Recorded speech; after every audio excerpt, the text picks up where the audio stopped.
It was early afternoon one Sunday. I topped off a big lunch with the Milky Way and sat down to watch the U.S. Open on my big screen TV. Well, you know the final round can last forever, so I grabbed a pillow and I fluffed up the feathers and I put my feet up high and I guess I fell asleep.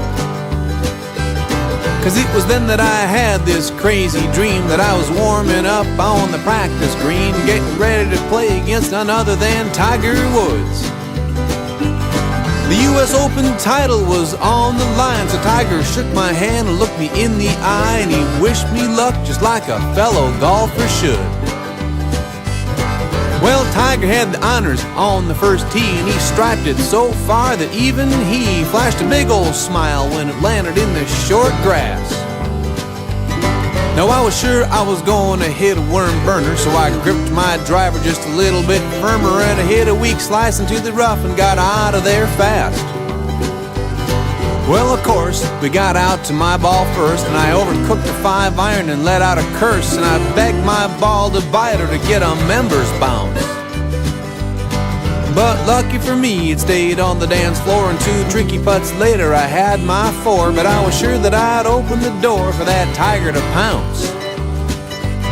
He had a birdie putt that was inside the leather, but when he lipped it out, I didn't know whether to say nice try or to just keep my mouth shut.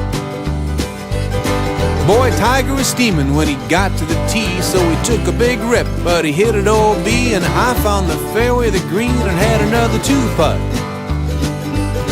Well, that's kinda how it went for the whole front 9. I was making pars and swinging fine, but Tiger was scrambling and struggling just to stay within reach. So when we made the turn, I was ahead by 3 in the U.S. Open. Well, who would have believed that I'd be leading on Sunday afternoon at Pebble Beach? Then I got stupid and swung for the flag on 10, even though I knew it was a sucker pin. I caught it thin and it plugged in the sand on the short side. Well, opportunity knocked, and so Tiger let loose. He hit his approach shot with so much juice and spun back into the hole. I made bogey, and just like that, we were tied. Well, I started looking around for the cart girl, 'cause I was getting so nervous that I wanted to hurl, and I was thinking that maybe a beer or 3 might calm me down. But of course she was nowhere in sight, so I just swung my driver with all my might, and I hit one center cut, my best shot of the whole round. Well, for the rest of the back 9, Tiger and I played the very best golf of both our lives. The gallery was screaming, "You the man," in assorted shouts. So on the 18th tee, we were still tied, and Tiger looked at me with a smile real wide and said, "Glenn, this is what it's all about." And on the final green, we both had putts to win it all. And when mine went in and Tiger's didn't fall, I was the unlikely winner of the U.S. Open Championship. But now remember, this whole story was just a dream, and when I woke up, I saw the TV screen and Johnny Miller was standing there giving me a golf tip.